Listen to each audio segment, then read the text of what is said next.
por, muchas gracias por participar en este seminario, junto a Juan Pablo Monzón y Marcos Gallagher, que van a hablar sobre temas de producción y productividad en granos en Argentina.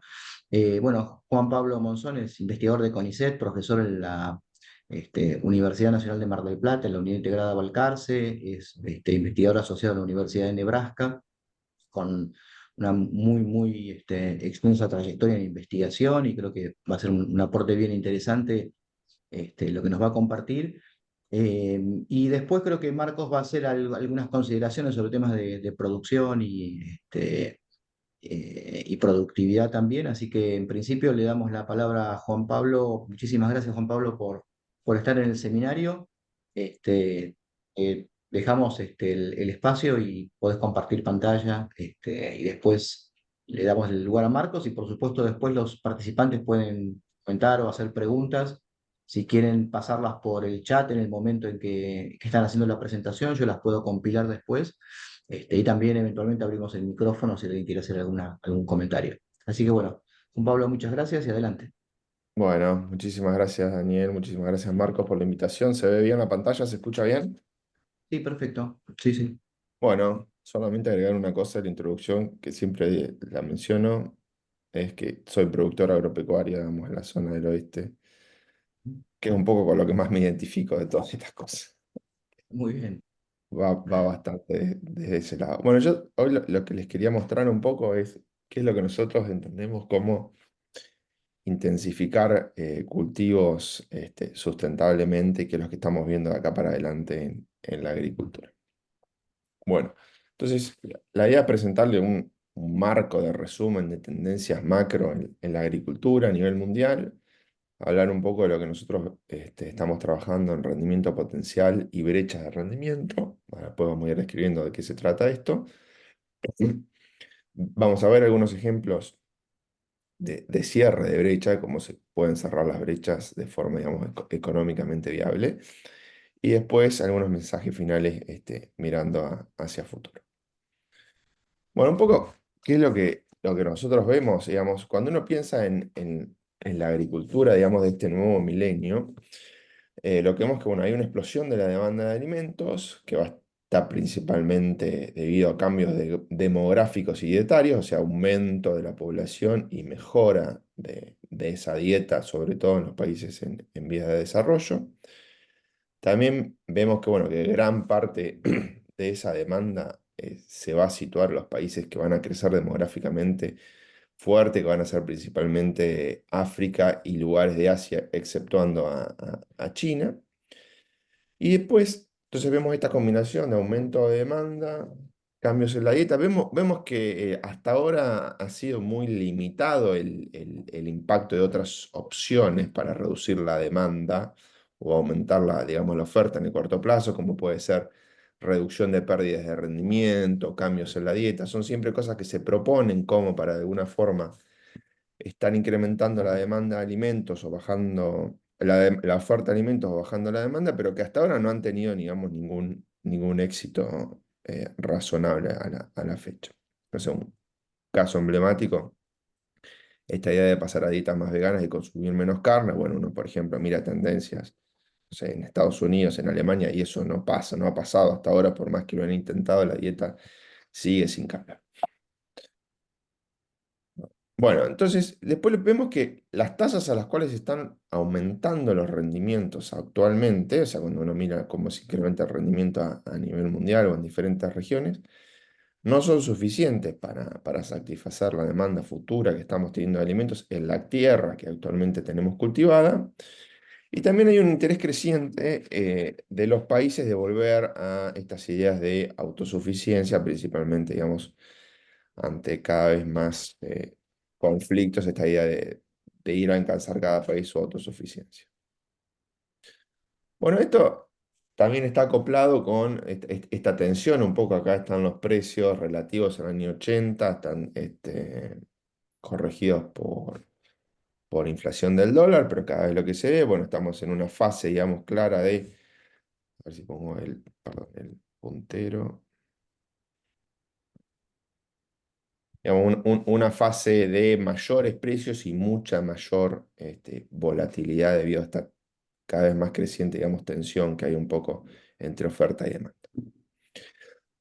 ¿Esto en qué se está traduciendo un poquito? Acá pueden ver en rojo la evolución del área cultivada en función de los años, del área total, y abajo un poco el área de los principales cultivos, arroz, maíz, trigo y soja. Y acá lo que se ve un poquito es que tuvimos, digamos, casi 2 décadas en las cuales el área no creció, o sea, el incremento en producción, dado principalmente por aumento de rendimientos, era suficiente, y un cambio de tendencia a inicios de este siglo en el cual nuevamente está aumentando el área bajo siembra a nivel mundial, traccionada principalmente por los cultivos más importantes que hay en el mundo.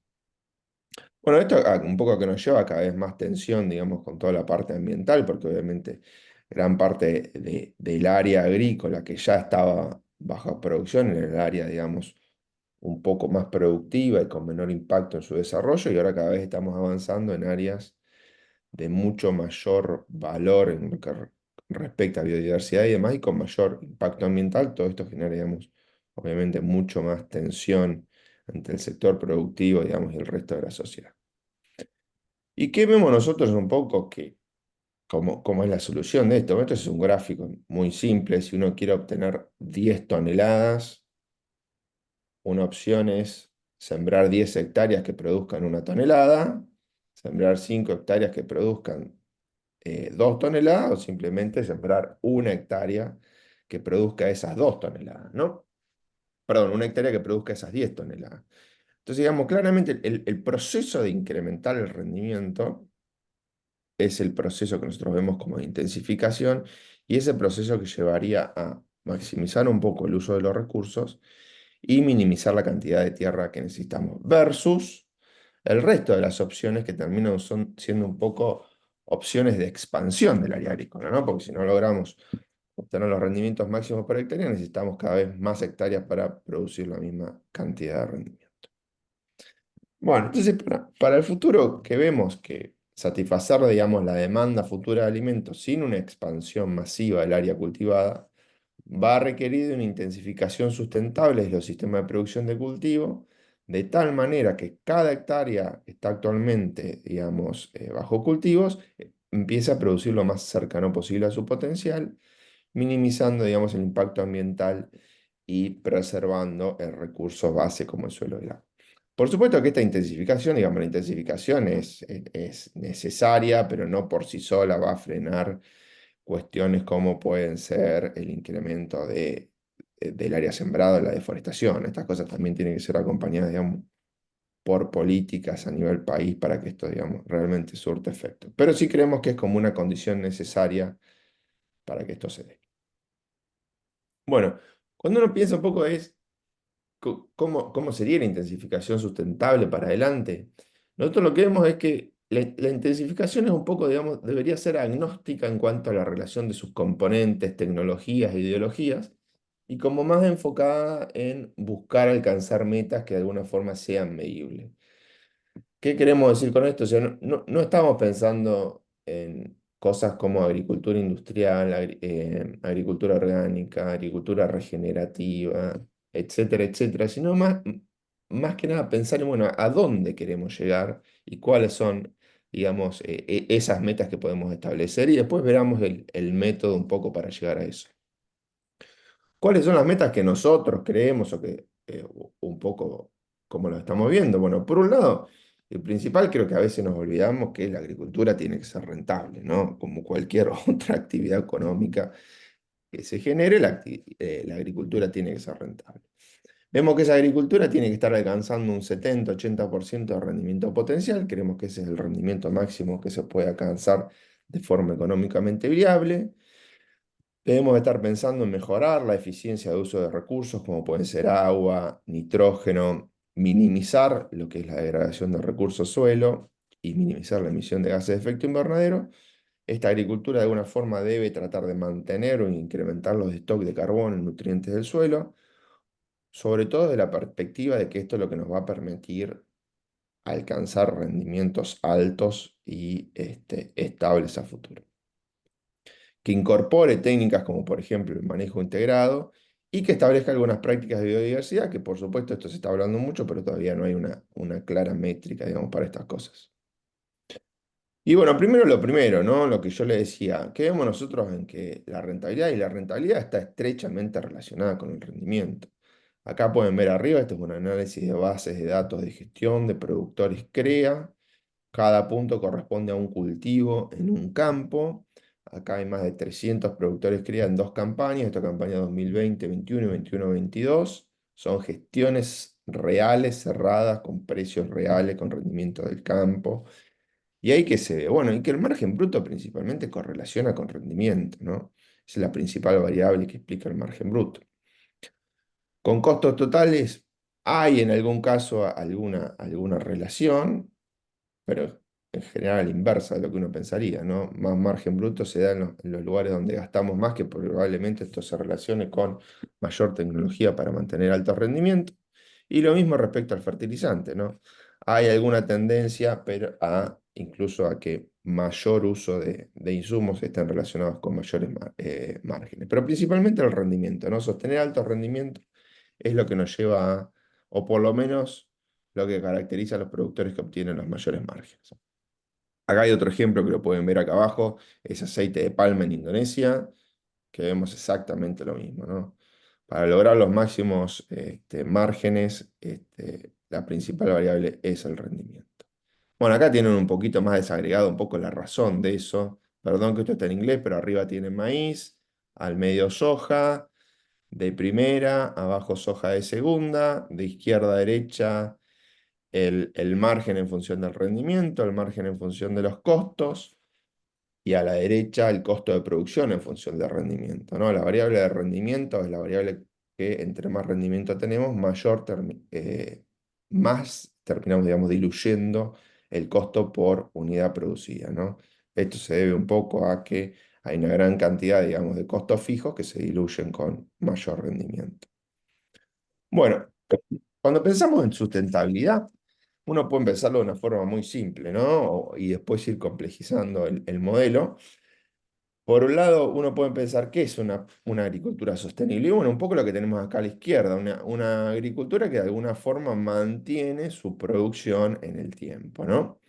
¿Qué es una agricultura, digamos, que no, un escenario que no sea sustentable? Y bueno, donde la producción comienza, digamos, de alguna forma a caer, digamos, a través del tiempo. ¿Qué vemos para Argentina? Este es un gráfico, le falta un poco de actualización, pero es la tendencia general. Acá tienen rendimientos de soja, trigo y maíz. Bueno, la tendencia general de Argentina es que los rendimientos están aumentando, digamos.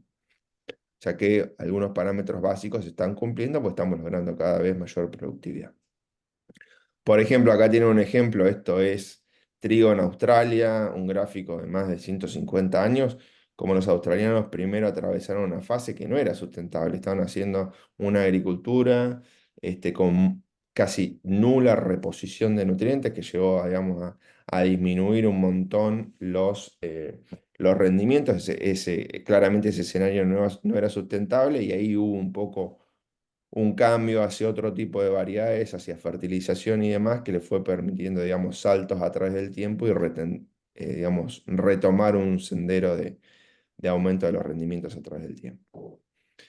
Entonces, ¿cuál sería un poco el camino para ser más sustentable a largo plazo? Bueno, acá tienen el rendimiento en función de insumo, piensen en el insumo que quieran, lo más fácil quizás para pensar esto es con un fertilizante, pero digamos tiene una determinada cantidad de insumo y un determinado rendimiento, esa sería un poco la eficiencia de uso de ese insumo, y uno que puede pensar que a través de una intensificación, sobre todo basada en el manejo, en un fuerte conocimiento de cómo funcionan los cultivos, en planificar y en la interacción de prácticas de manejo, ahí tienen un montón de prácticas de manejo, pero a través de la interacción de esas prácticas uno que puede lograr tres escenarios.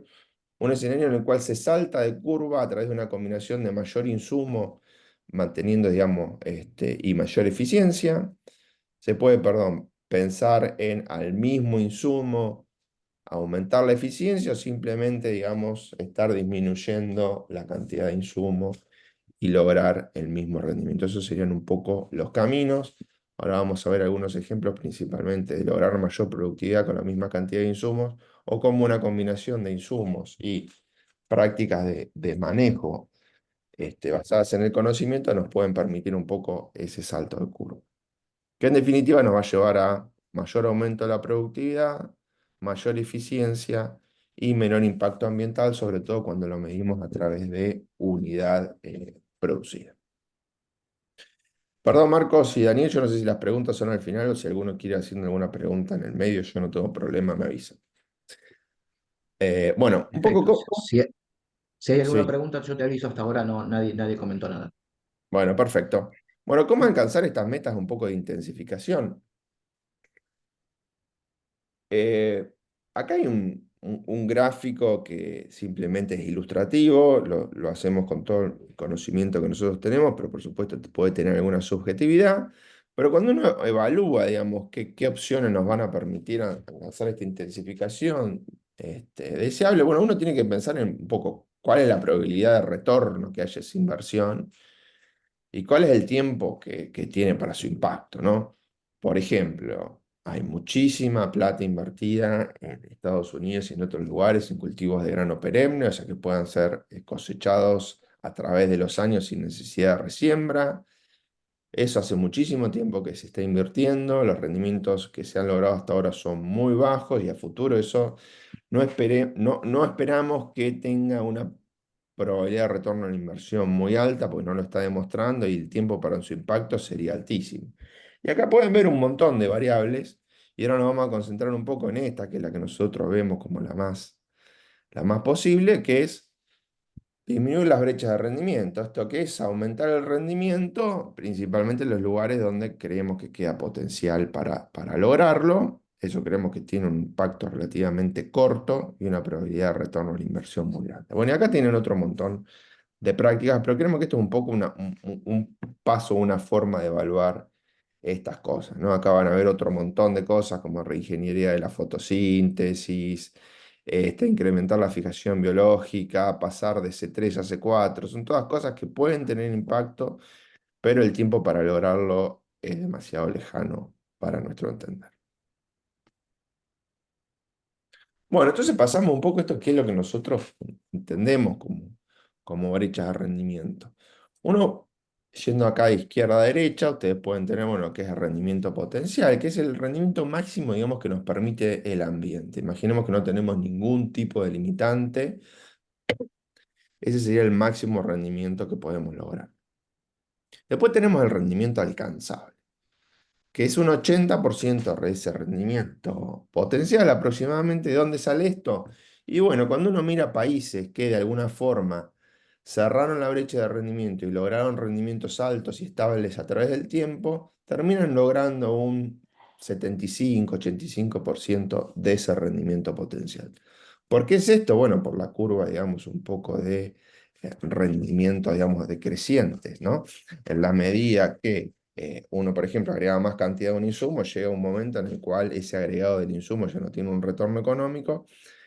Entonces, un poco las razones, la aversión al riesgo de los productores y demás que hacen que más o menos estén alcanzando ese nivel de rendimiento. Entonces, ese nivel en general es al que nosotros apuntamos como el nivel que vemos como económicamente viable que se puede lograr. Y después está el rendimiento rojo que ustedes ven acá, que es el que el productor logra. Entonces, la diferencia entre ese rendimiento que el productor logra y lo que podría lograr de forma económicamente viable es lo que llamamos la brecha de un poco explotable de rendimiento. ¿A qué se puede ver esta brecha? Un montón de cosas: deficiencia de nutrientes, manejo inadecuado de plagas, de maleza, de enfermedades, etcétera, etcétera. Bueno, un poco como le decía, ese 80% es un poco el valor a que nosotros creemos que se puede aspirar.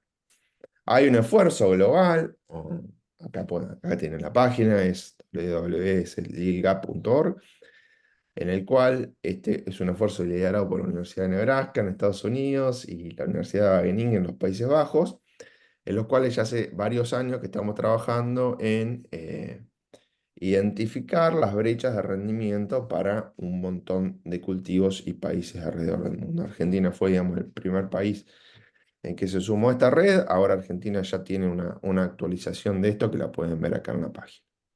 ¿Qué nos permite este análisis de las brechas?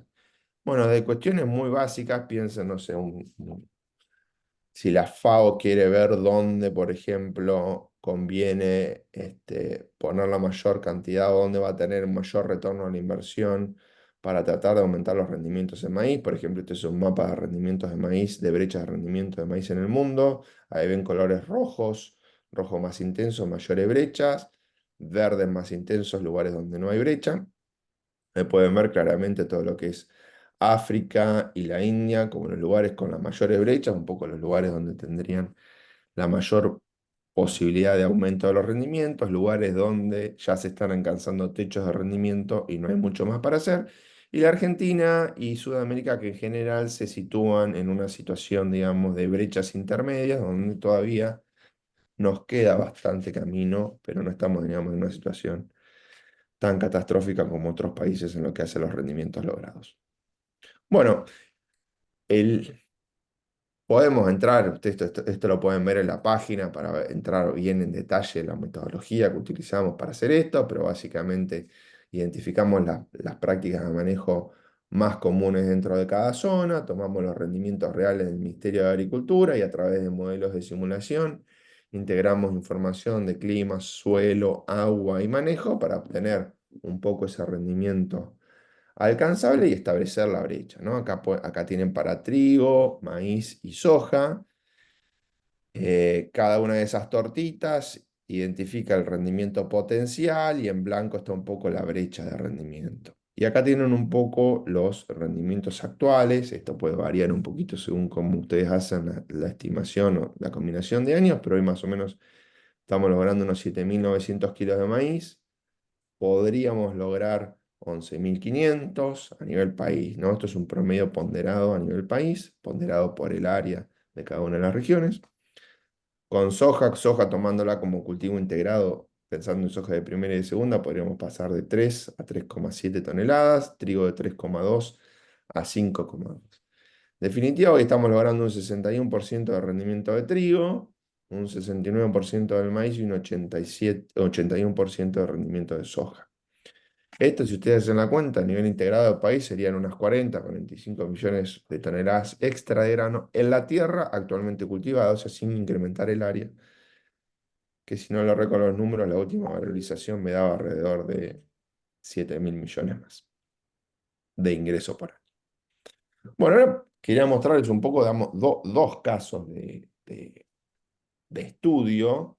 Hasta ahora les mostré la brecha. Bueno, sí, está bien. Tenemos una brecha, tenemos una idea de los países que tienen mayor brecha, de las zonas dentro de Argentina que tienen mayor brecha. Pero bueno, ¿cómo podemos hacer para cerrar la brecha, ¿no?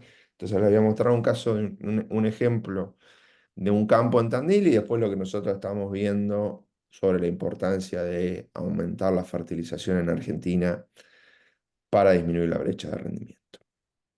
Bueno, este es un trabajo que hicimos, ya publicamos hace algunos años, se hizo en un campo acá de Tandil. En realidad lo que hicimos acá fue recolectar un montón de información del productor para entender qué era lo que había hecho a través del tiempo, un productor que es muy de avanzada en el partido, que tiene un campo tiene un índice de productividad muy similar al partido de Tandil, con lo cual lo que hicimos fue tratar de comparar qué se hacía en el partido de Tandil que hacía este campo. Este campo, una de las cosas que lo caracterizan, que lo pueden ver acá en este mapita de colores, es que está totalmente ambientado. Digamos, estos lotes que usualmente uno ve en un campo cuadrados, acá no son cuadrados, sino que siguen un poco diferentes parámetros de variabilidad de suelo y de clima a través del campo. Ese campo básicamente lo que tiene es una diferencia de altitud grande, acá este grafiquito pretende representar eso, digamos hay partes del campo con loma y partes con bajo, las partes con bajo tienen un riesgo de heladas mucho mayor que las partes de loma, a su vez la loma en general tiene un suelo que almacena menos agua, el bajo tiene un suelo que almacena más agua y a su vez tiene mucha más capacidad de almacenaje de los suelos. Entonces tenemos, digamos, como un ambiente de estación más larga de crecimiento, que sería la loma por menos helada, y suelos que almacenan menos agua, versus un ambiente de bajo en el cual tenemos un alto almacenaje, una alta disponibilidad hídrica, pero una estación de crecimiento más corta. Entonces, en cada una de las zonas, este productor lo que hizo fue a través de los años ir adaptando los cultivos que mejor se comportaban en cada ambiente. Por ejemplo, la loma, que tenía muy bajo riesgo de helada, intensificó mucho la cantidad de doble cultivo, digamos, hacer cebada soja o trigo soja, versus en el bajo, sembrar más maíz, digamos que era el ambiente de mayor disponibilidad hídrica. Y toda esa combinación, y después algunos, bueno, obviamente hay situaciones intermedias en ese campo, pero toda esa, digamos, esa interacción, de ir cambiando un montón de factores de manejo, acoplado a buscar una fertilización que maximizara los rendimientos de cada ambiente, llevó a ese productor a tener rendimientos que fueron muy superiores a los del partido. Fíjense, en el promedio de rendimiento de ese campo es 6.000 kilos, hasta donde hicimos el trabajo. 6.000 kilos, acá estamos poniendo el promedio ponderado de todos los cultivos, simplemente para mostrar un poco el índice de productividad de ese campo, pero es 6.000 kilos versus 3.900, que era el promedio que estaba logrando Tandil para ese momento, ¿no? O vuelta, les repito, la productividad del suelo es muy similar, y entonces este productor estaba logrando más de un 50% de aumento en su producción.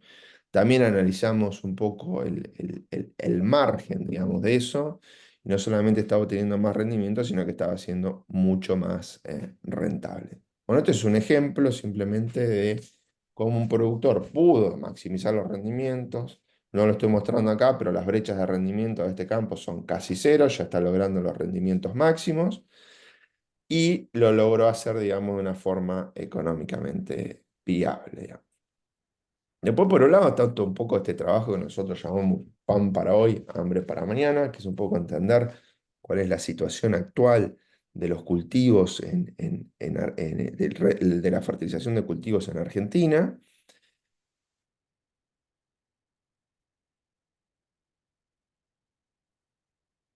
Información que se estaba generando acá a través del grupo de fertilidad de la Estación Experimental acá de Balcarce. Fíjense, acá tienen un mapa a la izquierda del contenido de fósforo en el suelo, año 2011 versus año 2018, ¿no? Fíjense cómo todos los niveles de fertilización de fósforo en el suelo vienen cayendo. Esto obviamente es un indicativo de que las dosis actuales de fertilizante, digamos, son bajas, y esto está llevando a un minado de los suelos. Bueno, entonces nosotros qué hicimos, combinamos diferentes informaciones. Acá utilizamos la base de datos que recolecta anualmente el RETA, digamos, la Bolsa de Cereales de Buenos Aires. Acá pueden ver a la izquierda, arriba, un mapa de rendimiento. O sea, acá hay una información que se recolecta a través de un montón de colaboradores del país. Este es un ejemplo para trigo. Acá pueden ver datos de rendimiento, o sea, cada colaborador reportaba el rendimiento, también reportaba la dosis de nutrientes. Nosotros esa información la integramos dentro de las diferentes zonas agroclimáticas de Argentina, y lo que hicimos fue un cálculo muy simple de balance de nutrientes, en el cual a la dosis de nutrientes que se aplica le restamos lo que se va con la cosecha de nutrientes en el cultivo, que sería multiplicar el rendimiento de los cultivos por la remoción de nutrientes por tonelada, y eso nos da una idea del balance de cultivos, de nutrientes de cultivo. ¿Qué movemos con eso? Bueno, un poco lo que tienen acá el mapa a la derecha. Acá pueden ver maíz, soja y trigo, atravesándolo de izquierda a derecha, nitrógeno, fósforo y azufre. Asumimos que como la soja fija biológicamente nitrógeno, el balance de nitrógeno es cero, pero pueden ver que para todo el resto de los nutrientes y para todos los cultivos los balances son negativos con los rendimientos actuales, ¿no? Entonces la fertilización que hacemos no es suficiente para los rendimientos actuales, entonces imagínense cuán lejos estamos de la cantidad de nutrientes que tenemos que agregar para poder cerrar la brecha de rendimiento, si ni siquiera nos están alcanzando para lo que tenemos hoy. ¿Esto a qué lleva? Y bueno, que está disminuyendo la fertilidad de nuestro suelo, está cayendo la materia orgánica, y de alguna forma nuestros suelos cada vez pueden proveer menos nutrientes. Para poner un poco esto en contexto global, acá tienen unos datos para Argentina, África y Estados Unidos de la dosis de nutrientes. Fíjense, Estados Unidos está logrando casi 11 toneladas, aplica más del doble de nitrógeno de lo que nosotros aplicamos. Y fíjense acá los balances, ¿no? Argentina tiene balances de nitrógeno más negativos que los que actualmente se observan en África, que generalmente siempre es indicado como el lugar donde la nutrición de cultivos es más deficiente, ¿no? Esto para que ustedes tengan un poco una idea de la dimensión de esto a nivel mundial. Bueno, entonces un poco lo que nosotros hicimos fue, no, bueno, calcular esa brecha de nutrientes. Acá tienen el rendimiento que están logrando los productores ahora, a dónde podrían aspirar, cuál es la dosis de nutrientes actuales y cuánto nutriente más tenemos que agregar para tener balance cero, ¿no? Para el caso de nitrógeno, estos valores incluso son conservados, tendrían que ser un poquito más altos si tenemos en cuenta las deficiencias de uso. Pero fíjense en que en términos generales hay que duplicar los niveles de nitrógeno aplicados, hay que triplicar los de fósforo y hay que casi multiplicar por 7 la cantidad de azufre que estamos utilizando si queremos cerrar las brechas de rendimiento. Eso que les mostré hasta ahora era todo un cálculo basado en información, pero uno se pregunta, bueno, esto se está observando en la realidad. Y bueno, ahí lo que hicimos fue recolectar una base de ensayos que buscamos que fueran no ensayos de parcelas en estaciones experimentales, sino que fueran ensayos grandes de franjas en campos realizados por el productor, con la maquinaria del productor y digamos, cosechados con cosechadora. Digamos, acá digamos, hay una situación real de lo que puede llegar a lograr el productor. Y ahí teníamos un montón de ensayos a través de la Argentina, que básicamente había un tratamiento, que era lo que hacía el productor en fertilización, y un tratamiento en lo cual el productor de alguna forma estaba aplicando una mayor cantidad de nutrientes muy similar a la que sería necesario para cerrar la brecha. ¿Y qué vemos ahí? Bueno, acá tienen maíz, trigo y soja. Fíjense que acá tienen los rendimientos que logra el productor en amarillo. En rojo es cuánto más logró con esa mejora de la fertilización. Acá pueden ver un poco el resumen, pero en general esto hubo respuestas promedio que fueron del 15% en maíz, del 22% en trigo y del 13% en soja, que son bastante equivalentes a cerrar gran parte de la brecha. Y estas prácticas, no lo estoy mostrando acá, pero siempre fueron un poco terminando. Yo lo que les quería comentar era, bueno, que no estamos en una trayectoria sustentable a nivel global en términos de poder lograr la seguridad alimentaria con el área actualmente cultivada. Bueno, primero lo primero, para aumentar los rendimientos y reducir el impacto ambiental, debemos pensar en metas más que, digamos, en forma de hacer la agricultura. ¿Cuáles creemos que, por ejemplo, son las metas? Bueno, cerrar la brecha de rendimiento, disminuir los impactos ambientales, o sea, disminuir el uso de insumos donde esto es muy alto, mantener o mejorar la capacidad que tengan los suelos de suplir agua y nutrientes, priorizar las opciones para aumentar el rendimiento que tengan alta probabilidad de contribuir, digamos, a metas de intensificación en un plazo razonable. Bueno, cuantificar las brechas de rendimiento, identificar cuáles son sus causas, creemos que esto es clave para guiar programas de investigación y desarrollo y políticas de gobierno. El análisis de grandes bases de datos de productores, como puede ser la que está generando Reta o la que tiene CREA, son, creemos, un poco el puntapié inicial para entender las causas de las brechas. Creemos que lo esencial no es invisible a los ojos. Hoy existen opciones para cerrar la brecha de rendimiento que son manera costo efectiva con las tecnologías existentes. Yo les mostré dos ejemplos. Uno es el caso de los nutrientes de Argentina. Digamos, no estamos hablando de ninguna tecnología del siglo XXII, digamos. Estamos hablando simplemente de agregar más nutrientes, o el caso de este productor que les comentaba, que lo que hizo fue aplicar las mejores prácticas de manejo, que simplemente eran cambios en la rotación, cambios en la fecha de siembra de los cultivos, en el ciclo de los cultivos y en la fertilización. Digamos, no estamos hablando, digamos, de inteligencia artificial, por decirlo de alguna forma, si no estamos hablando de cosas muy simples que siguen siendo las que están detrás de las causas de las brechas. Y bueno, y para el caso en particular de Argentina, cualquier programa que tengamos como objetivo para poder incrementar el rendimiento, haciendo un uso sustentable de recursos suelo, bueno, tiene que requerir, digamos, de que entendamos y seamos conscientes que tenemos que estar aumentando la cantidad de nutrientes para poder, digamos, cerrar esa brecha de rendimiento. Esto creo que es muy importante recalcarlo, porque generalmente hay a veces como una tendencia o un mensaje, esta idea de que la agricultura sustentable debe bajar el uso de insumos. Y sí, puede ser que estemos pasados en el uso de herbicidas, pero no estamos pasados en el uso de otros insumos como es el caso de los fertilizantes. Bueno, espero que esto haya resultado. Muchísimas gracias por su tiempo y bueno, paso la posta a Marcos. Bueno, muchas gracias, Juan Pablo. Muy, muy claro.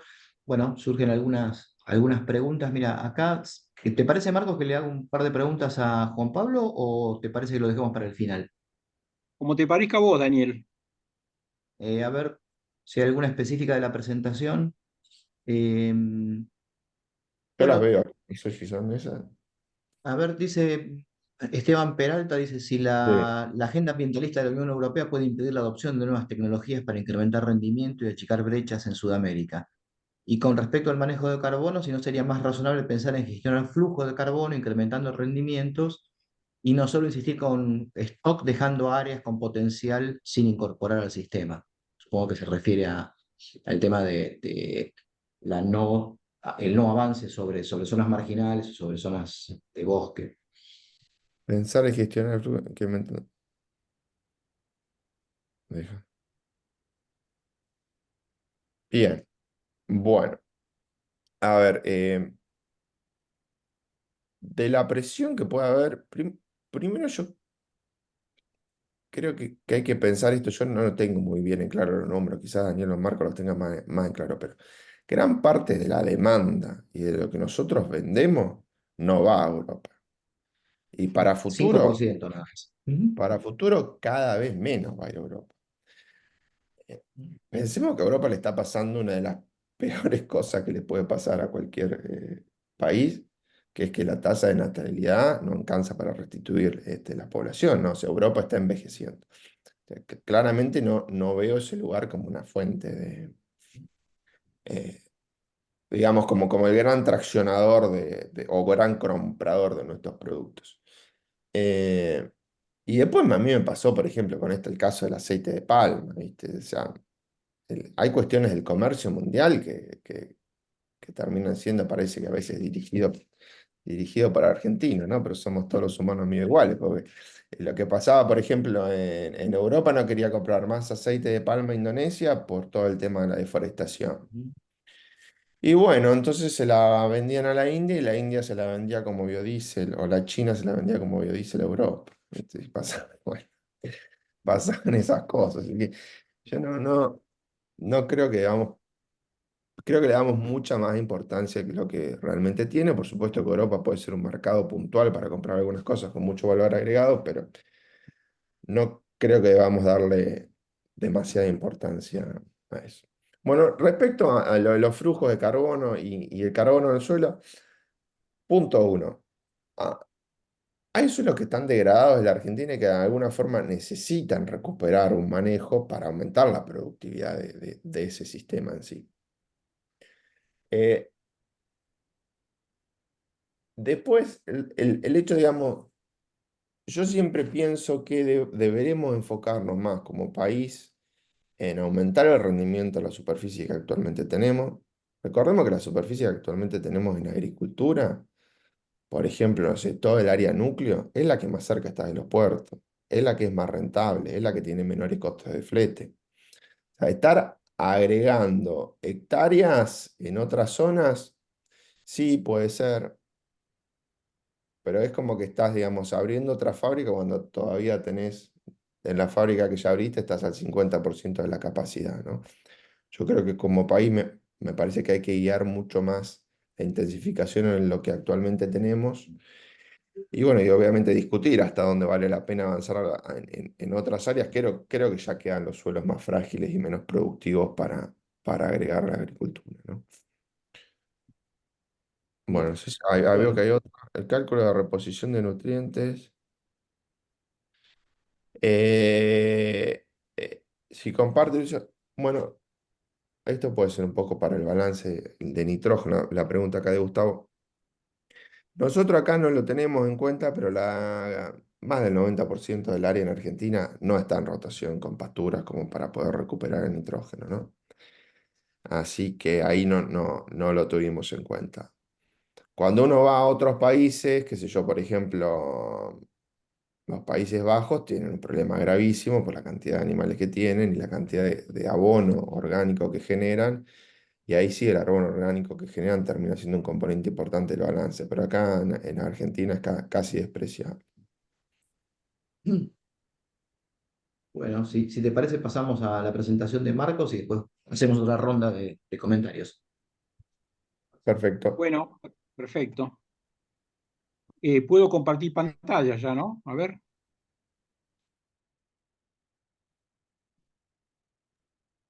Diría que sí, a ver. Sí, ahí la están viendo. sí, sí, se ve. Ahora se ve perfecto. ¿Están viendo mi pantalla? Sí, se ve, ¿Sí? ponerla en presentación. Ahí está.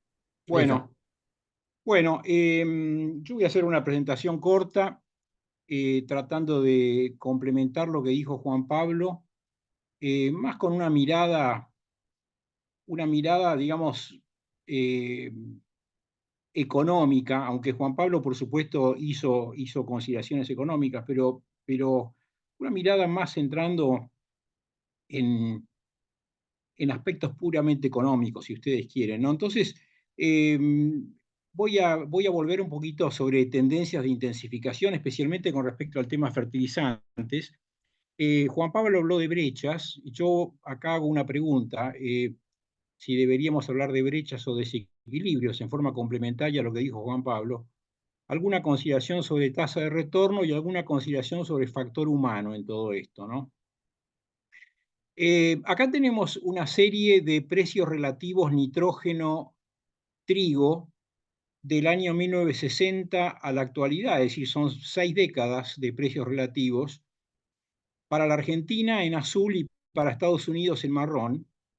Y como ustedes ven, en la década del 60 hacían falta eh, entre 8 y 10 kilos de trigo para comprar 1 kilo de nitrógeno.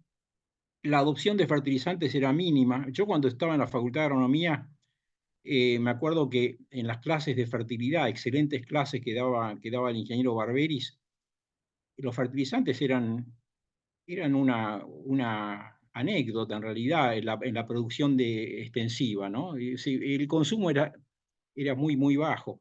Los precios relativos fueron haciéndose menos desfavorables, y en la década del 90 bajaron a la mitad de lo que eran 2 décadas anteriores. Pero fíjense en que después de la década del 90 volvieron a empezar a subir. De todos modos, los precios relativos entre nitrógeno trigo en la Argentina eran por lo menos el doble o el triple de lo que eran en Estados Unidos. Es decir, fertilizantes muy caros. Y actualmente siguen siendo considerablemente más altos también. Pero no solamente los precios relativos son distintos entre Argentina y Estados Unidos, sino la variabilidad de precios relativos, es decir, la incertidumbre que el productor tiene cuando utiliza este insumo, si lo medimos como la variabilidad del precio relativo de la cantidad de trigo que tiene que vender para comprar 1 kilo de fertilizante, esta variabilidad, el coeficiente de variabilidad en la Argentina es, por ejemplo, en la década del 80 era el 50% más que en Estados Unidos, en la década del 90 todavía más grande la variabilidad en Argentina, y bueno, en la década del 2000 la variabilidad se achicó en comparación con lo que es Estados Unidos, pero de todos modos siguió siendo una variabilidad muy alta. Así que el productor argentino no solamente enfrentó precios relativos más desfavorables, sino variabilidad de precios relativos mayor.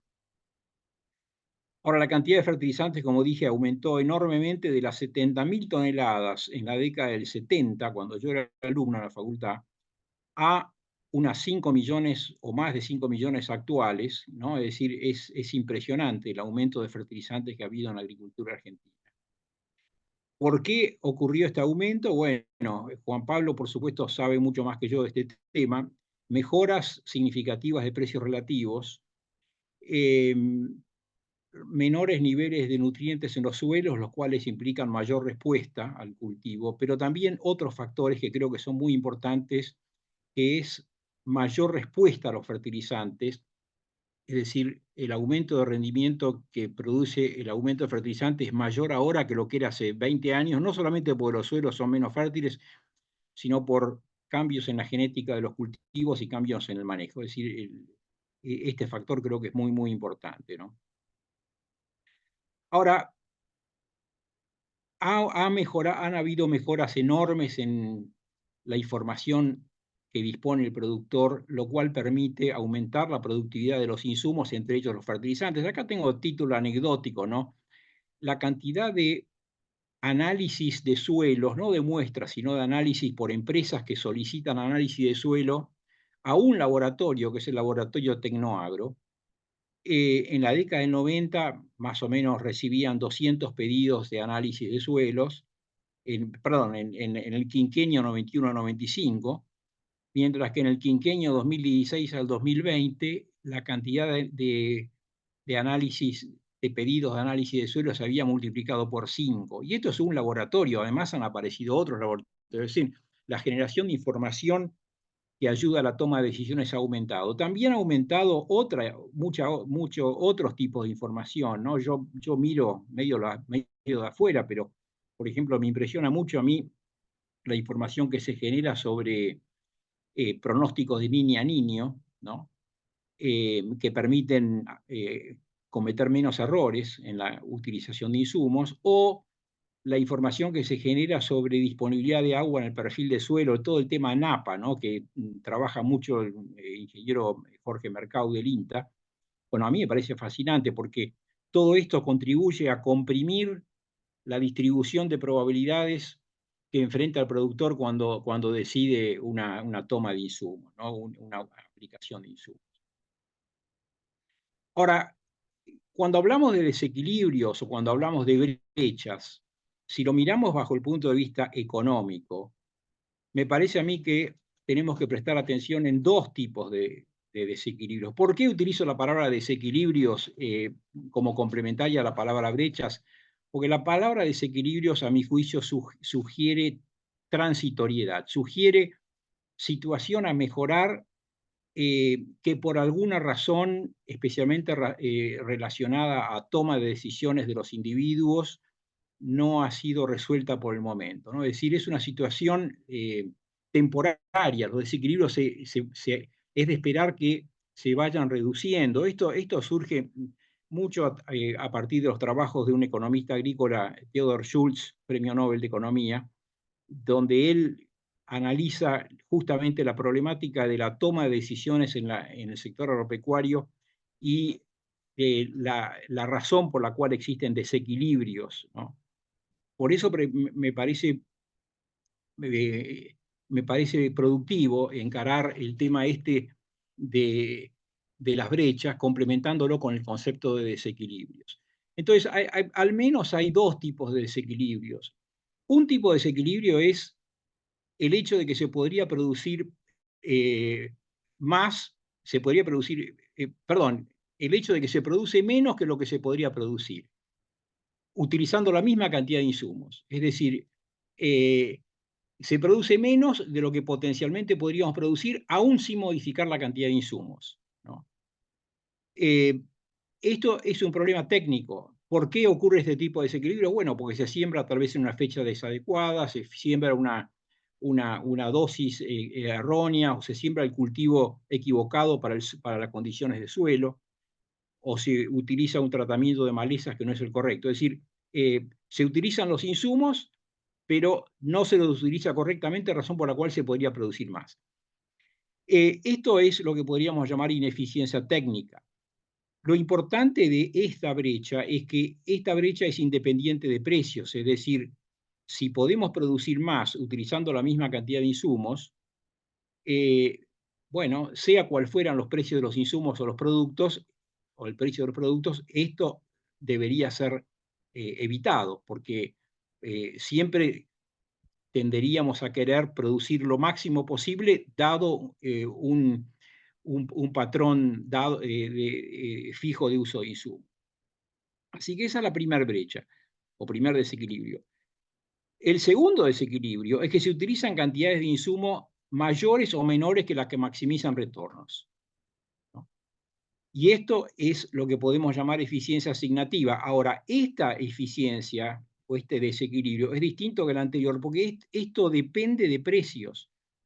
No es lo mismo el nivel óptimo de fertilizantes, si los precios relativos, si hacen falta vender 10 kilos de trigo para comprar 1 kilo de nitrógeno, que si hacen falta vender 4 kilos.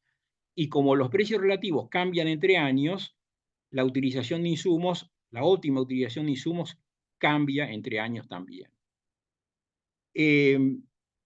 Entonces, esta eficiencia asignativa es complejo porque poder evaluarla requiere prestar atención a cómo cambian los precios relativos de un año a otro, y el empresario tiene que acomodarse a ajustar sus sistemas de acuerdo a los cambios de precios de un año a otro. Acá, esta tabla la saqué de uno de los PowerPoints de Juan Pablo, que hoy lo mencionó él aquí, hace un rato, de los ensayos de 10 campañas.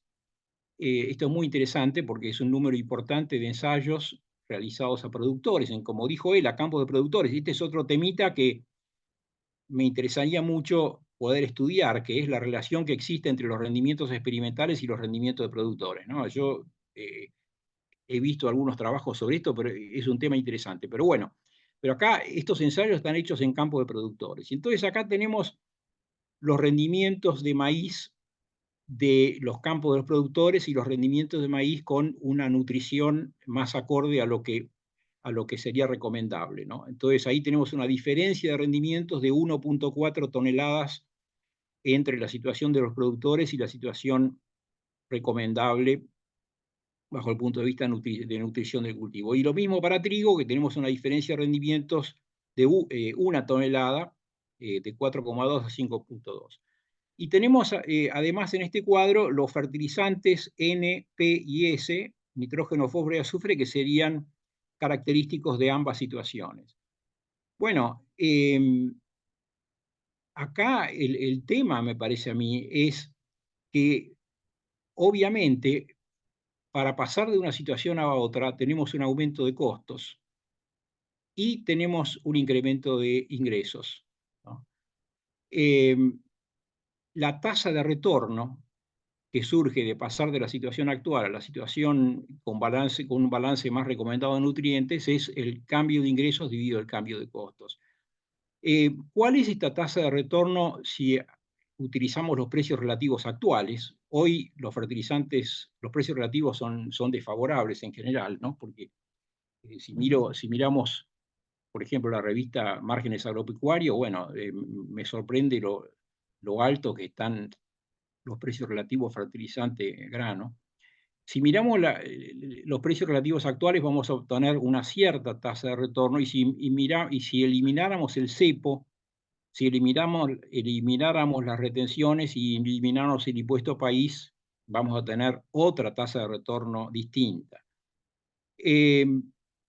Yo tengo algunas cuentitas hechas, pero son cuentitas muy preliminares, preferiría no comentarlas porque por ahí las tengo que revisar, pero la impresión que yo tengo es que no siempre la tasa de retorno es suficientemente alta como para justificar el riesgo que implica inversiones más altas. No quiero decir con esto que el uso de fertilizantes no tiene que aumentarse o que tiene que reducirse, no, de ninguna manera. Juan Pablo fue muy claro en ese sentido sobre múltiples ensayos. Lo que quiero decir es que pueden haber situaciones donde los precios relativos son de cierta magnitud como para que no resulta muy claro la conveniencia de incrementar los niveles de uso de insumos. Con precios relativos distintos, obviamente las cosas pueden cambiar sustancialmente. Entonces, el punto acá es prestar atención, me parece a mí, a los cambios marginales, los cambios en ingresos y los cambios de costos que supone pasar de una situación, eh, a la otra.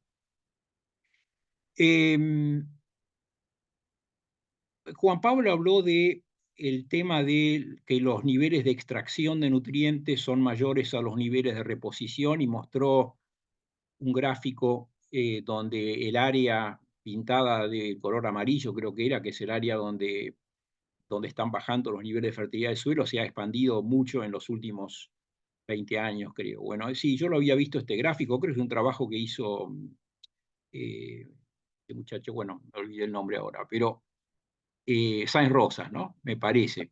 O en Sáenz Hernán Rosas, Sainz. el equipo Hernán de él, Sainz. ¿no? Sí. Sáenz Rosas, sí. Entonces, una reducción en los niveles de fertilidad de los suelos. Ahora, yo, digamos, si lo miro esto bajo el punto de vista del razonamiento económico, ¿no? El problema que habría en todo caso es si la reducción de la fertilidad de los suelos por mayor extracción de nutrientes está asociada también a una caída en las condiciones estructurales de los suelos, condiciones que son muy difíciles de revertir. Por ejemplo, si llevan a mayor erosividad de los suelos, porque hay una caída de materia orgánica y suelos más, se van volviendo los suelos más frágiles, y entonces eso implica un deterioro más irreversible en la productividad de los suelos. Ahora, si la caída de fertilidad es simplemente reducción de nutrientes, yo eso no lo veo como enormemente problemático, porque la reducción de nutrientes futura va a estar asociado a mayor respuesta futura. Entonces, sí, obviamente, tal vez lo mejor sería que no caiga la fertilidad, la disponibilidad de nutrientes en los suelos, pero en definitiva es una decisión intertemporal si voy a utilizar más fertilizantes hoy o voy a utilizar más fertilizantes mañana. Es decir, bajo el punto de vista estrictamente económico, la reducción de la fertilidad de los suelos, fertilidad solamente asociada a los nutrientes, no lo vería yo como un problema. Sí lo vería como un problema cuando eso está asociado a un deterioro irreversible o básicamente bastante irreversible en características estructurales de los suelos. Así que bueno, es un tema, digamos, un tema tal vez para conversar, ¿no? Bueno, para redondear, entonces, acá hay un tema que es el factor humano, ¿no? En definitiva, los que están tomando decisiones son individuos, y me parece que tenemos que tener presente que eh, se moviliza la acción de los individuos cuando hay un desequilibrio. Y hay un desequilibrio cuando hay eh, un- una, cuando hay una diferencia entre el estado actual de las cosas y el estado deseado, ¿no? Cuanto mayor es la diferencia entre el estado actual y el estado deseado, hay mayor fuerza o mayor incentivo para que se ponga esfuerzo en resolver el estado de cosas. Ahora, esta diferencia entre estado actual y estado deseado tiene que ser percibida por el individuo, porque puede haber una diferencia entre estado actual y estado deseado, pero que el individuo no la percibe. Así que también hay un problema de percepción acá. El individuo tiene que percibir. Así que mayor desequilibrio, mayor incentivo para el esfuerzo gerencial. Eh, el nivel de desequilibrio, como también mencionó Juan Pablo, depende de muchos aspectos. Depende de aspectos como cómo de rápido está cambiando la tecnología, cómo de variable es el entorno. Hay algunos entornos que son más variables que otros. De algunos entornos es más difícil aprender que otros. El estrés financiero de la empresa. Pero también hay que tomar en cuenta aspectos psicológicos relacionados a cómo el individuo se mueve de la situación actual a una situación distinta. Y para esto, a mí me parece útil utilizar este concepto de la función asimétrica de valor de Daniel Kahneman, un psicólogo muy importante, premio Nobel también de Economía. ¿Y Kahneman qué plantea? Kahneman plantea que cuando nosotros evaluamos pasar de una situación a otra, lo que miramos es, por un lado, las ganancias que vamos a tener y por otro lado las pérdidas. Pero lo que señala Kahneman es que en general ponderamos con mayor peso lo que percibimos como pérdidas o riesgos que lo que percibimos como ganancias. Entonces puede haber situaciones donde tal vez las ganancias esperadas son de 20 pesos y las pérdidas esperadas son de 15 pesos. Bueno, las ganancias son más grandes que las pérdidas, sin embargo, no cambiamos porque ponderamos con mayor importancia las pérdidas que las ganancias y le damos una importancia psicológica más grande. ¿Y esto nos lleva a qué? Esto nos lleva al status quo, a no cambiar. Entonces, me parece que es importante cuando evaluamos tecnologías y evaluamos cambios en los sistemas productivos, tomar en cuenta este concepto de función asimétrica de valor como reacción psicológica de los individuos y tratar de corregirlo en el sentido de alertar a los individuos que no le den más peso a las pérdidas que a las ganancias, o que le den el peso correctamente, que lo ponderen correctamente, porque si dejan llevar por una sobreponderación de las pérdidas y una subponderación de las ganancias, pueden permanecer en el status quo que en definitiva no sea favorable. Bueno, con eso termino y les agradezco mucho la atención. Bueno, gracias, Marcos. Bueno, no sé, Juan Pablo, si querés hacer algún comentario. Sí, sí, Y hay una mano levantada después que atendemos el no, comentario. tenía algunos comentarios. Sí, un poco yo traté de graficar con esas dos curvas o ese salto de curva, parte de lo que mencionaba Marcos. Por un lado puede haber un salto de curva o una misma cantidad de uso de insumos, que es lo que nosotros denominamos uso de tecnología de conocimiento, ¿no? Como vos mencionaste, Marcos, o sea, cambiar en muchos lados, adelantar fecha de siembra del trigo, lleva a mayor rendimiento del trigo, mayor rendimiento de la soja de segunda, a misma cantidad de todos los demás insumos usados. Esas son las que nosotros decimos, bueno, como tecnología de costo cero, que en realidad no es tan de costo cero porque implica una muy buena formación del productor o del asesor que lo asiste. ¿Ya? Y después tecnologías más de insumos y la combinación no de ambas. Tomo lo que vos dijiste de la caída de fertilidad de los suelos y ahí creo que hay dos cosas importantes. Por un lado, por ejemplo, todo el norte de Argentina, sobre todo lo que es Chaco, Santiago del Estero, con valores iniciales de fósforo en los suelos altísimos, valores que hoy siguen siendo altos. Entonces, hay un minado de nutrientes de suelo. Yo coincido que no es ningún problema. No hay ningún problema porque todavía seguimos teniendo una suficiente cantidad de nutrientes en el suelo para que no afecte el rendimiento de los cultivos. Por lo general, hay lugares en los cuales minar no tiene ningún problema. Pero en el caso de la pampa húmeda, minar, porque este minado que hemos hecho de nutrientes, está llevando a que los niveles de nutrientes en el suelo son tan bajos que estamos perdiendo rendimiento.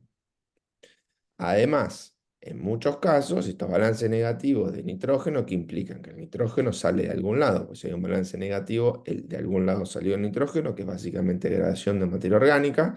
Cuando uno mira el nitrógeno que se perdió y lo convierte ese nitrógeno en su equivalente a materia orgánica por la estequiometría entre los dos, da que las pérdidas de nitrógeno del suelo en promedio en Argentina son muy relacionadas con pérdida de materia orgánica, que después lleva a pérdida de estructura, menor infiltración del agua, etcétera, etcétera, todas las cosas que conocemos.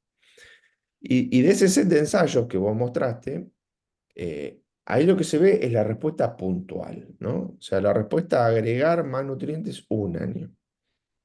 Nosotros ahí vimos que más o menos en 2/3 de los casos era positiva, en promedio era alrededor de $50 haciendo el cálculo simple. Si a uno ese cálculo le agrega el costo del minado, porque en definitiva uno repone y el otro mina, obviamente el retorno es mayor. Pero si uno eso lo continúa haciendo a través del tiempo, o sea, si uno continúa aplicando la cantidad de fertilizantes pensando en un balance neutral o levemente positivo, el incremento de rendimiento es cada vez mayor a través del tiempo. Eso está demostrado con ensayos a campo, ensayos de larga duración, que por ejemplo tiene Gustavo Ferraris en Pergamino. Digamos, una cosa es verlo puntual este año, otra cosa es verlo digamos, a través del tiempo. Y después que yo siempre menciono también que estas relaciones de insumo-producto, que está bueno para mirarlas, pero casi siempre la relación está muy por debajo del nivel de respuesta al producto. O sea, los kilos de trigo necesario por unidad de nitrógeno siempre son menos que los kilos que se obtienen de trigo por la respuesta a esa unidad de nitrógeno. Bueno, perdón si me explayé mucho. Gracias, Buenísimo. Juan Pablo. No, bueno, pensé que había algún comentario más. Bueno, alguien comenta ahí que resultó muy buenas las presentaciones. Yo tenía un comentario, una observación, tal vez me pareció muy buena la complementación de las dos presentaciones, pero ahí lo que presentabas vos, Juan Pablo, en el caso este del campo en Tandil, digamos, de ese campo, digamos, con un manejo óptimo, digamos, que cerraba brechas a los precios y con las condiciones actuales, esencialmente lo que había ahí era una eficiencia en el manejo, ¿no? Había un componente de conocimiento aplicado, que era un poco lo Y, que decía Marcos de mejora de eficiencia técnica, ¿no? sí, Eh, ahí el cálculo nos daba más o menos es un 50% y aproximadamente es un 20%. La mitad es manejo y la mitad es insumo. Ahí no está bien. estaba Ujú. claro, porque cuando uno cuantifica, bueno, qué incremento por aumentar la fecha de siembra, por adelantar fecha de siembra, por situar los cultivos, pero a su vez este productor usa mucho más insumos que la media del Ujú. partido. Claro. Es lo que estaba graficado un poquito ahí con los costos. O sea, un productor que tiene más costos, más uso de insumos, pero con un rendimiento más alto que compensa. Claro. Pero bueno, ese mayor uso de insumos también lo hace con una alta eficiencia, digamos, lo que requiere un Sí, conocimiento y un sí, manejo sí, sí. bastante avanzado.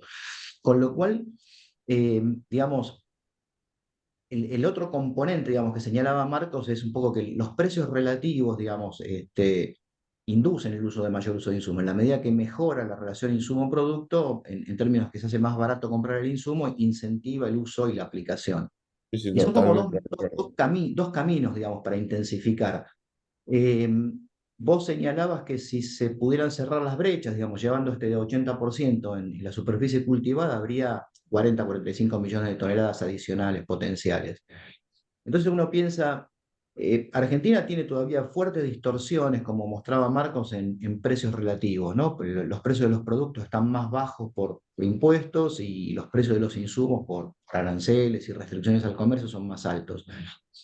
Si cambiaran los precios relativos, digamos, eso generaría un incentivo a la mayor intensificación en uso de insumos y el uso de conocimiento, si uno pensara en que este productor que tomaron como caso, todos los productores trataran de hacer un uso igualmente eficiente, eso también contribuiría, pero llevaría más tiempo. Parece como que el efecto precio suele ser más rápido que el efecto aprendizaje, digamos, en algún sentido. Entonces, obviamente las dos cosas son complementarias, pero que el efecto, imagino yo, que de primer orden de cambio de precio sería importante, me parece, para cerrar brechas. No sé cómo lo ves. Sí, sí, sí, totalmente. Yo estoy totalmente de acuerdo, pero yo también lo que menciono es que a veces mirar estas relaciones insumo-producto muy del año también puede ser una trampa, ¿no? Porque uno lo que ve es que mantener un esquema de fertilización adecuado trae más retorno a corto y a largo plazo. Por eso que hay cosas que hay que tratar de mantenerlas. Y después cuando uno mira los productos, o sea, cuando uno mira, por ejemplo, estos balances, están hechos como promedio, ¿no? Pero nosotros, como la base de datos CREA tiene productores de alta, de media y de baja tecnología, se puede hacer ese análisis por nivel de producto. Y cuando uno mira los productores de alta tecnología, tiene los mismos balances de nutrientes que los de menos tecnología. ¿Por qué? Porque aplican más insumos, pero sacan más rendimiento. De Ujú. alguna forma está pasando eso que vos decís, ¿no?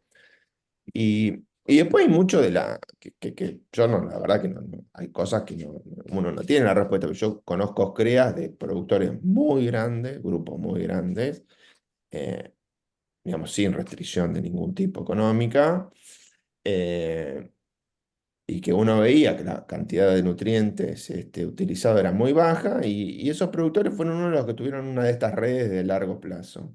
Y bueno, cuando lo vieron en sus campos, cuando vieron, por más que uno se los decía, por más que estaba la información, por más que estaba INTA detrás, facultades, etcétera, etcétera, cuando ellos vieron en sus campos que esas parcelas más grandes, con más nutrientes, ahí hicieron un salto en la adopción de fertilizantes muy grande. Y en términos generales, está pegando un salto el uso de nutrientes en Argentina. Yo creo que también de la mano de que muchos productores están viendo que eso los hace más competitivos frente al resto, ¿no? A la hora de alquilar hectáreas. Y ahí hay una pregunta de Martín Piñeiro, Daniel, A ver, una perdón, porque mano levantada.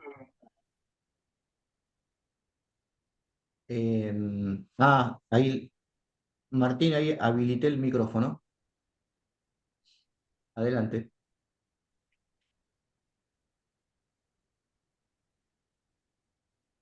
Está muteado, Martín. No sé si él está Sí, muteado.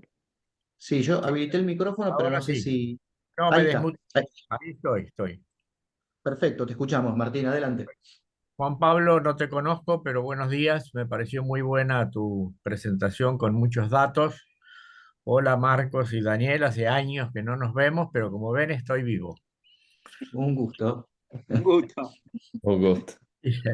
Dos preguntas muy sencillitas. Una más bien como a Marcos de, dado que está esta brecha o desequilibrio, como vos la llamaste, ¿por qué el comportamiento de los productores? ¿Por qué hay una subutilización de fertilizantes si hubiera verdaderamente las brechas, las posibilidades de ganancia económica que describe Juan Pablo? Yo tengo alguna hipótesis como productor, pero me interesa tu opinión porque vos has pensado en estas cosas. Y la pregunta a Juan Pablo, que es más vaga, es si uno habla con los ambientalistas, ellos tienen una reacción negativa a cualquier política de incremento de fertilizantes por los temas de escorrentía, contaminación de las aguas y demás. ¿Cuál sería tu contestación a ellos? Si uno piensa en una política de incentivar la utilización de fertilizantes, habría una resistencia por parte de sectores bastante amplios de la gente ambientalista. ¿Cuál sería tu respuesta a ellos? Bueno, pasando a la primera parte, Martín, sí, es una pregunta fundamental esa, ¿no? Em, yo no tengo una respuesta muy clara. Tal vez eh, una, algo que podría decir es que a lo mejor los productores tienen una tasa de descuento mayor que la que uno pensaría. Es decir, el hecho de que la respuesta a los fertilizantes también tiene cierto margen de aleatoriedad, porque el clima puede ser más favorable o menos desfavorable, y entonces la tasa de retorno requerida por los productores puede ser que sea 30%, 40%, en cuyo caso no siempre la respuesta a los fertilizantes la cubre.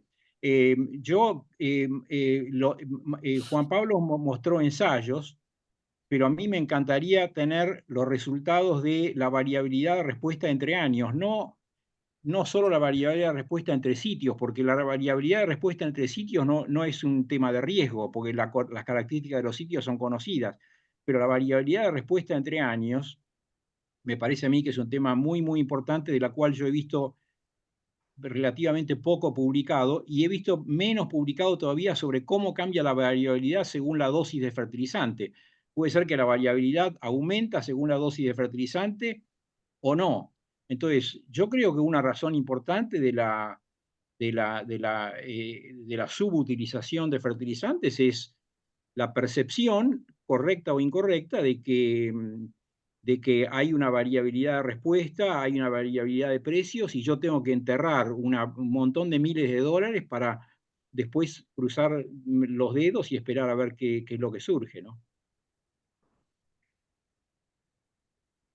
Bien, para sumar a lo último, yo creo que también Primero que yo veo que los productores de alta tecnología cada vez están usando más fertilizantes. Y el promedio de uso de fertilizante, bueno, vos lo mostraste como consumo total, pero el promedio de uso de fertilizante en Argentina está aumentando.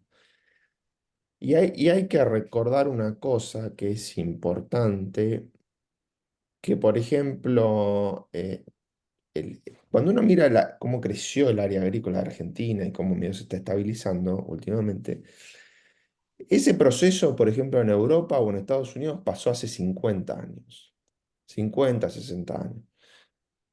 Entonces, si uno mira, por ejemplo, lo que pasa o lo que fue pasando en Estados Unidos con la respuesta a los diferentes nutrientes, es lo mismo que está pasando acá con un delay de 40, 50 años.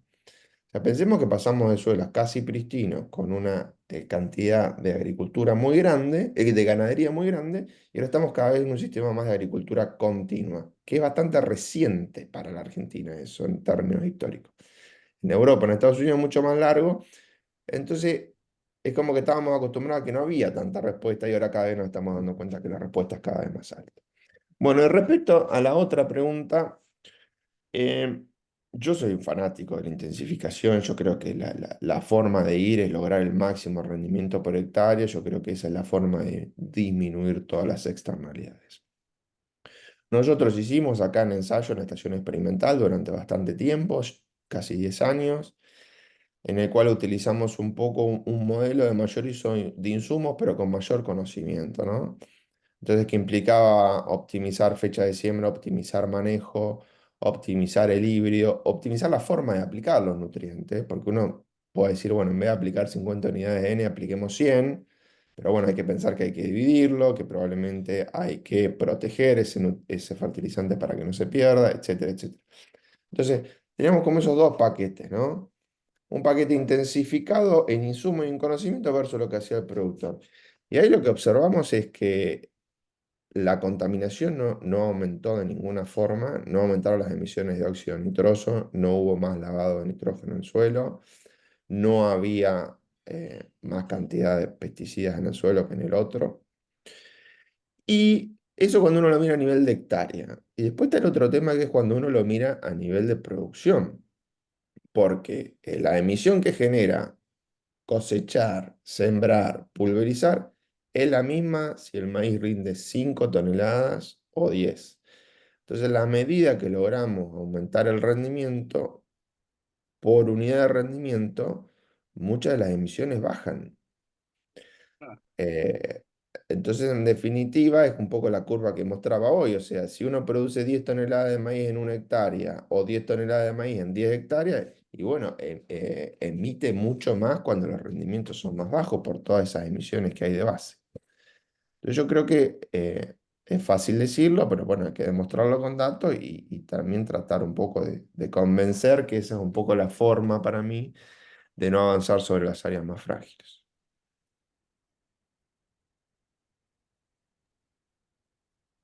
Bueno, muchas gracias, Juan Pablo y Marcos. Bueno, creo que había un comentario más, ya estamos un poco sobre la hora, que dice Gabriela Cristiano, las brechas de rendimiento que están vinculadas a cuestiones técnicas entiendo que pueden resolverse por capacitación y acción institucional. Bueno, un poco lo que estábamos charlando, ¿no? El tema de las mejoras de eficiencia no vinculadas con precio, ¿no? Ujú. Bueno, yo siempre bueno, que ustedes lo conocen también a Fernando Andrade, yo siempre tengo la misma charla Claro, con Fernando Andrade hace muchos años, siempre le digo, tenemos que dejar de hacer ensayos en INTA, no tener un solo más ensayo en INTA y salir 10 años a hablar con los productores, porque a mí me parece que ya está generada gran parte de la información, ¿no?